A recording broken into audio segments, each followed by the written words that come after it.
अच्छा बच्चों, हम क्या पढ़ रहे थे? हम टॉपिक डिस्कस कर रहे थे मॉड्यूलेशन वाला। बच्चों, अभी तक हमने क्या सीखा है कि जब हम फोन पर अपने किसी दोस्त से बात कर रहे होते हैं, या जब रेडियो स्टेशन पर कोई बैठा बंदा या कोई बंदी बोल रही होती है, तो उसकी आवाज हमें किस तरह से सुनाई देती है। तो बेटा, क्या होता है उसके अंदर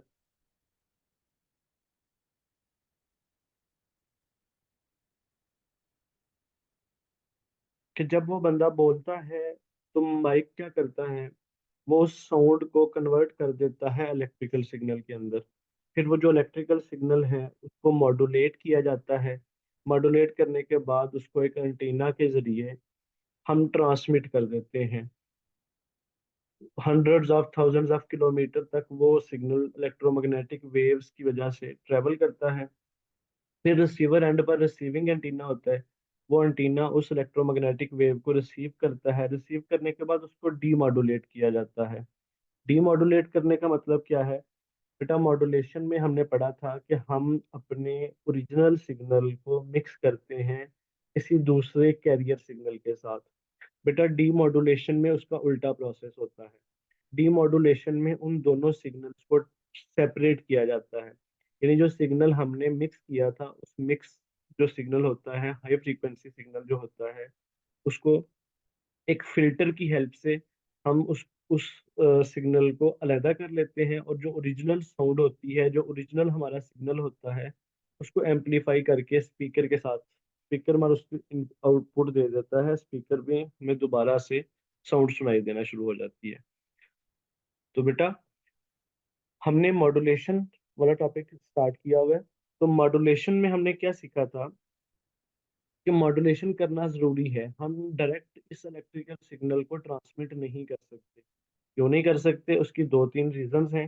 पहली रीजन मैंने क्या बताई थी कि अगर हम डायरेक्टली इस इलेक्ट्रिकल सिग्नल को मॉड्यूलेट किए बगैर ट्रांसमिट कर देंगे, तो उसका नुकसान क्या होगा कि उसके लिए हमें बहुत बड़ा एंटीना बनाना पड़ेगा, और इतना बड़ा एंटीना बनाना फिजिबल नहीं है, पॉसिबल नहीं है। दूसरे नंबर पर क्या नुकसान होगा कि जो इलेक्ट्रिकल सिग्नल है उसकी फ्रीक्वेंसी बहुत थोड़ी होती है, और वो फ्रीक्वेंसी थोड़ी होने की वजह से उसकी एनर्जी बहुत कम होती है, और एनर्जी कम होने की वजह से अगर हम उस सिग्नल को ट्रांसमिट कर भी दें तो वो ज़्यादा लॉन्गर डिस्टेंस ट्रेवल नहीं कर पाएगा। उसकी एनर्जी कम होती जाएगी, और रिसीवर एंटीना के ऊपर वो बिल्कुल रिसीव ही नहीं होगा। इतना कम रिसीव होगा कि वो हमें समझ ही नहीं आएगी, हम उस सिग्नल को एम्पलीफाई नहीं कर पाएंगे। यानी वो सिग्नल हमें सुनाई नहीं देगा। इसलिए मॉड्यूलेशन करना ज़रूरी है। तीसरा, मैंने आपको बताया था कि मॉड्यूलेशन इसलिए भी करते हैं ताकि रिसीवर जो है वो एक खास फ्रीक्वेंसी पर उस स्टेशन को ट्यून कर सके। तो ये सारी बातें थी कि हमें मॉड्यूलेशन करना क्यों ज़रूरी है, हम क्यों सिग्नल को मॉड्यूलेट करते हैं बिफोर ट्रांसमिशन। मॉड्यूलेशन करने से एक तो सिग्नल को लॉन्गर डिस्टेंस तक ट्रेवल करवाना आसान हो जाता है। दूसरे नंबर पर एंटीना साइज बहुत छोटा हो जाता है।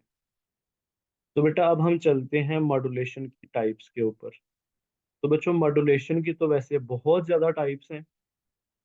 कॉन्टिन्यूस मॉड्यूलेशन होती है, फिर डिस्क्रीट मॉड्यूलेशन होती है, डिजिटल मॉड्यूलेशन होती है। तो काफ़ी सारी टाइप्स हैं, लेकिन उन टाइप्स में से हम वही डिस्कस करेंगे जो हमारे सिलेबस में है। तो बच्चों, हमारे सिलेबस में मॉड्यूलेशन की दो टेक्निक्स हैं। एक है एम्पलीट्यूड मॉड्यूलेशन और दूसरी है फ्रीक्वेंसी मॉड्यूलेशन। तो बेटा, एम्पलीट्यूड मॉड्यूलेशन क्या होती है? Amplitude modulation is a type of modulation in which the original signal is mixed with the high frequency signal, और उस सिग्नल में उसका एम्पलीट्यूड, कैरियर वेव का जो एम्पलीट्यूड है वो वेरी किया जाता है। आपको नाम से ही पता चल रहा है, नाम से ही आपको याद होना चाहिए कि ये एक ऐसी मॉड्यूलेशन है जिसके अंदर हम कैरियर वेव का एम्पलीट्यूड वेरी करते हैं। उसकी एक होती है फ्रीक्वेंसी, एक होती है वेवलेंथ, एक होता है एम्पलीट्यूड। ये वेव की प्रॉपर्टीज हैं। तो बेटा, वेव की प्रॉपर्टीज में हम एम्पलीट्यूड मॉड्यूलेशन के अंदर किस चीज को वेरी करते हैं? हम वेरी करते हैं उस कैरियर वेव के एम्पलीट्यूड को। बेटा, ये है वो कैरियर वेव और ये है वो ऑडियो सिग्नल। बेटा, इन दोनों को जब हम मिक्स करेंगे तो ये जो आपको नीचे नजर आ रही है, this is the amplitude modulated wave, amplitude modulated wave. तो बेटा एम्पलीट्यूड मॉड्यूलेटेड वेव में आप देख रहे हैं कि फ्रीक्वेंसी वेरी नहीं हुई, कैरियर वेव की फ्रीक्वेंसी चेंज नहीं हुई, बल्कि उसका क्या चेंज हो रहा है, उसका चेंज हो रहा है एम्पलीट्यूड। यहाँ एम्पलीट्यूड मैक्सिमम है, फिर एम्पलीट्यूड रिड्यूस होता जा रहा है, और ये फिर एम्पलीट्यूड इंक्रीज कर रहा है। बच्चों ये जो एम्पलीट्यूड के अंदर वेरिएशन है, ये डिपेंड करता है ऑडियो सिग्नल के ऊपर। जिस तरह का ऑडियो सिग्नल होगा, जिस टाइप का ऑडियो सिग्नल होगा, उसी तरह की ये जो मॉड्यूलेटेड वेव है उसका एम्पलीट्यूड होगा। यानी एम्पलीट्यूड मॉड्यूलेटेड वेव के एम्पलीट्यूड के अंदर जो वेरिएशन है वो डिपेंड करता है हमारे ऑडियो सिग्नल के ऊपर, कि ऑडियो सिग्नल किस तरह का है। फिर बेटा इसमें इंपॉर्टेंट एमसीक्यू आता है कि फ्रीक्वेंसी रेंज क्या है एम्पलीट्यूड मॉड्यूलेशन की। तो वो बच्चे आपको याद रखनी है कि 540 हर्ट्ज से लेकर 16 हर्ट्ज तक इसकी रेंज है एम्पलीट्यूड मॉड्यूलेशन की। फिर बेटा जो दूसरी टाइप है मॉड्यूलेशन की वो कहलाती है फ्रीक्वेंसी मॉड्यूलेशन। इसको एफएम भी कहते हैं शॉर्ट फॉर्म में। बेटा फ्रीक्वेंसी मॉड्यूलेशन क्या होती है, ये ऐसी मॉड्यूलेशन है जिसके अंदर हम कैरियर वेव की फ्रीक्वेंसी को वेरी करते हैं। पहले एम्पलीट्यूड मॉड्यूलेशन में हम कौन सी प्रॉपर्टी को वेरी कर रहे थे, एम्पलीट्यूड को। बट फ्रीक्वेंसी मॉड्यूलेशन के अंदर हम किस प्रॉपर्टी को वेरी करते हैं, हम वेरी करते हैं उसकी फ्रीक्वेंसी। ये कैरियर वेव है, ये मॉड्यूलेटिंग वेव है, ये ऑडियो सिग्नल है हमारा जिसको मॉड्यूलेट करना है। इन दोनों ए और बी को जब हम मिक्स करेंगे तो हमारे पास बनेगी सी। सी जो है ये मॉड्यूलेटेड वेव है। और ये कौन सी मॉड्यूलेटेड वेव है, ये है फ्रीक्वेंसी मॉड्यूलेटेड वेव। बेटा फ्रीक्वेंसी मॉड्यूलेटेड वेव में आपको नजर आ रहा है कि यहाँ पर फ्रीक्वेंसी ज्यादा है, यहाँ पर फ्रीक्वेंसी जो मॉड्यूलेटेड वेव की फ्रीक्वेंसी कम है। यानी फ्रीक्वेंसी वेरी हो रही है, उसके एम्पलीट्यूड के अंदर कोई डिफरेंस नहीं आ रहा। तो फ्रीक्वेंसी मॉड्यूलेशन के अंदर हम चेंज करते हैं फ्रीक्वेंसी ऑफ कैरियर वेव। बेटा इसमें भी इंपॉर्टेंट एमसीक्यू है कि फ्रीक्वेंसी मॉड्यूलेशन की जो रेंज है, फ्रीक्वेंसी रेंज वो कितनी होती है। तो बेटा वो होती है 88 मेगाहर्ट्ज से लेकर 108 मेगाहर्ट्ज तक। हमने अपने जो एफएम्स होते हैं मोबाइल के अंदर, उसके अंदर ये फ्रीक्वेंसीज देखी हैं, और वो आपने देखा होगा कि वो 88 से स्टार्ट होकर 108 मेगाहर्ट्ज तक जाती हैं, डिफरेंट स्टेशंस की फ्रीक्वेंसीज। तो बच्चों ये था हमारा फ्रीक्वेंसी मॉड्यूलेशन। फिर एंड पर आपको दोनों का कंपैरिजन नजर आ रहा है। ये वो ऑडियो सिग्नल है, यानी ये मॉड्यूलेटिंग सिग्नल है, और ये मॉड्यूलेटेड सिग्नल है एम्पलीट्यूड मॉड्यूलेशन का, और ये मॉड्यूलेटेड सिग्नल है फ्रीक्वेंसी मॉड्यूलेशन का। इसमें आपको नजर आ रहा है कि मॉड्यूलेटेड वेव का एम्पलीट्यूड वेरी कर रहा है और इसमें फ्रीक्वेंसी वेरी कर रही है। फिर बेटा आप कंपैरिजन करते हैं कि इन दोनों मॉड्यूलेशन टेक्निक्स के अंदर क्या क्या डिफरेंसेस है, इनके एडवांटेजेस क्या हैं, डिसएडवांटेजेस क्या हैं। तो बच्चों जो एफएम है, इसका सबसे जो बड़ा डिसएडवांटेज है वो ये है कि ये शॉर्ट रेंज होती है। यानी आप इसको लॉन्गर रेंज तक, दूर लॉन्गर डिस्टेंसेस तक ट्रेवल नहीं करवा सकते। जबकि एम्पलीट्यूड मॉड्यूलेशन की वजह से हम लॉन्ग रेंज की कम्युनिकेशन कर सकते हैं, अपने सिग्नल को ज़्यादा लॉन्गर डिस्टेंसेस तक ट्रेवल करवा सकते हैं। उसके बाद बेटा एफएम का एडवांटेज है कि एफएम अगर हम फ्रीक्वेंसी मॉड्यूलेशन यूज़ करें तो जो साउंड की क्वालिटी है वो बहुत अच्छी होती है। आपने एफएम अपना ट्यून करके देखा होगा मोबाइल पे, बहुत अच्छी साउंड आ रही होती है, साउंड की क्वालिटी बहुत अच्छी होती है। जबकि एम्पलीट्यूड मॉड्यूलेशन की साउंड क्वालिटी इतनी अच्छी नहीं होती। तो ये बेटा शॉर्ट क्वेश्चन है, comparison between amplitude modulation and frequency modulation. उसके बाद बेटा हमारा एक टॉपिक छोटा सा रहता था, चोक। चोक क्या होती है, चोक एक इंडक्टर की तरह ही है। इंडक्टर का ही आप दूसरा नाम कह सकते हैं कि चोक एक सिलेंड्रिकल कॉइल होती है, जिस वायर को वाउंड किया जाता है एक सॉफ्ट आयरन की कोर के ऊपर, और इसमें लार्ज नंबर ऑफ टर्न्स होती हैं। बेटा ये जो लार्ज नंबर ऑफ टर्न्स हैं और जो सॉफ्ट आयरन की कोर है, इसकी वजह से इसकी इंडक्टेंस काफ़ी हाई होती है।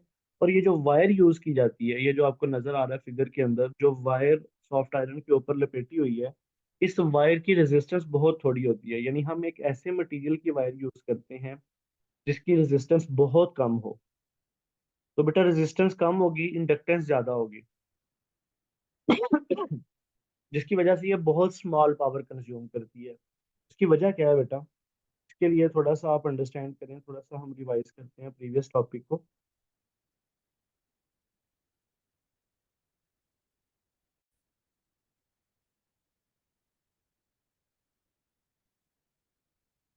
बेटा हमने एसी की पावर का क्या फार्मूला पढ़ा था?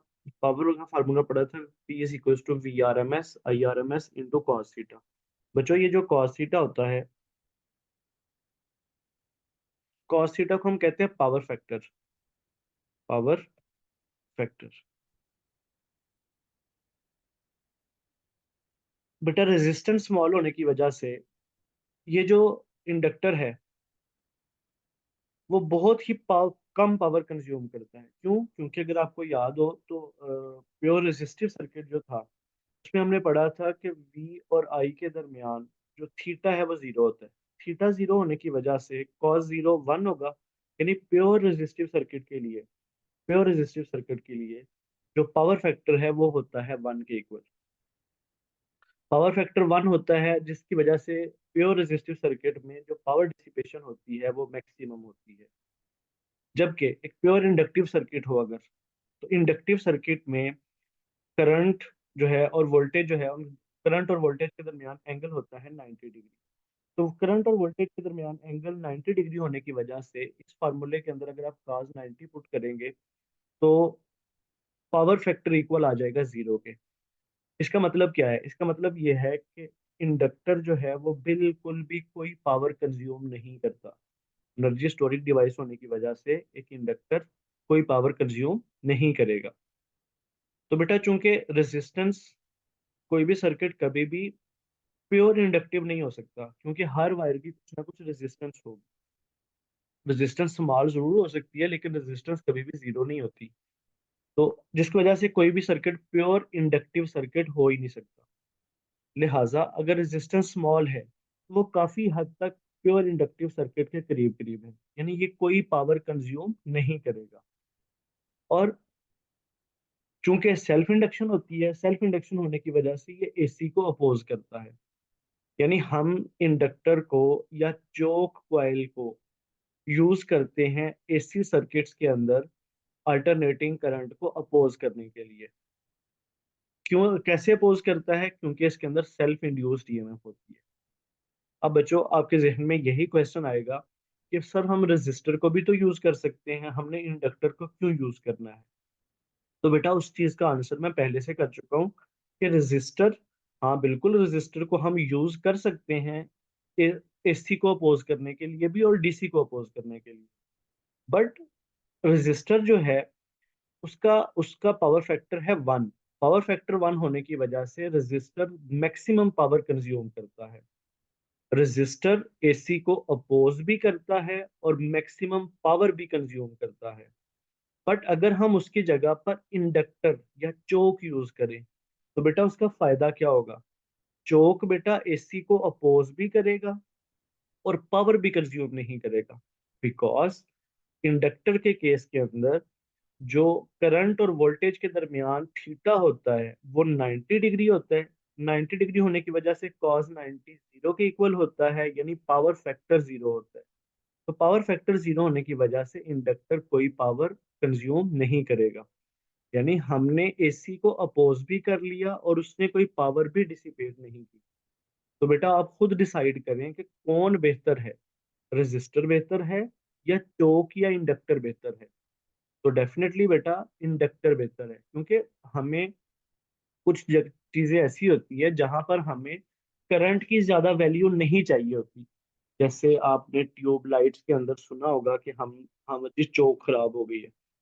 अब चौक उसके अंदर यूज क्यों की जाती है? बेटा इसलिए यूज की जाती है क्योंकि वो जो ट्यूब लाइट है उसको चलने के लिए ज्यादा करंट की जरूरत नहीं है, उसको चलने के लिए थोड़े करंट की जरूरत है। हम क्या करते हैं, चोक लगा देते हैं जिससे करंट थोड़ा सा कम हो जाता है। करंट के कम होने से हमारी वो जो ट्यूब लाइट है वो भी चल जाती है और चोक कोई पावर भी कंज्यूम नहीं करती। तो बेटा मैं लास्ट पे दोबारा ये चीज आपको पॉइंट समराइज कर रहा हूँ। कि हम एसी को अपोज करने के लिए चोक को प्रेफर क्यों करते हैं या इंडक्टर को प्रेफर क्यों करते हैं, बिकॉज ये पावर कंज्यूम नहीं करता। पास जगह पर हमें करंट को अपोज करना पड़ता है। क्यों करना पड़ता है? क्योंकि अगर हम ज्यादा करंट को गुजरने देंगे तो आगे जो लगा कंपोनेंट है, जो कोई ट्यूब लाइट है या कोई और छोटा इलेक्ट्रॉनिक कंपोनेंट है, तो ज्यादा करंट के गुजरने से वो कंपोनेंट डैमेज हो सकता है। इसलिए हमें वहां पर एसी को यानी करंट को अपोज करना पड़ता है। करंट को अपोज करने के लिए हम रेजिस्टर भी यूज कर सकते हैं और इंडक्टर भी यूज कर सकते हैं। लेकिन फायदा किसका होगा? फायदा होगा इंडक्टर को यूज करने का। क्यों? क्योंकि रेजिस्टर जब अगर अगर हम रेजिस्टर के साथ करंट को अपोज करेंगे तो बेटा रेजिस्टर पावर भी कंज्यूम करेगा। तो पावर कंज्यूम करने से हमें नुकसान होगा कि एक चीज जो है वो लगी हुई है, हमारा मकसद कुछ और था और वो पावर कंज्यूम करना शुरू हो गई। बट इंडक्टर का फायदा ये होता है कि इंडक्टर एसी करंट को अपोज भी करता है और कोई पावर भी कंज्यूम नहीं करता। इसलिए हम एसी सर्किट्स के अंदर करंट को अपोज करने के लिए यूज करते हैं चोक इंस्टेड ऑफ रेजिस्टर। बेटा डीसी को ये अपोज नहीं कर सकता, बिकॉज डीसी के केस में सेल्फ इंडक्शन नहीं होती। जब सेल्फ इंडक्शन नहीं होती तो ये डीसी को अपोज नहीं कर सकता। सो डीसी सर्किट्स के अंदर हमें करंट को अपोज करने के लिए रेजिस्टर को ही यूज करना पड़ता है। वहां पर हम इस इंडक्टर को यूज नहीं कर सकते। फिर इसके बाद बेटा दूसरी जो चीज है वो ये है कि ये जो चोक कॉइल है वो जो कम्युनिकेशन नेटवर्क्स हैं जिसको हम पढ़ रहे थे अभी कुछ देर पहले, जहाँ पर हमने देखा कि मॉड्यूलेटर और डीमॉड्यूलेटर यूज हो रहे हैं।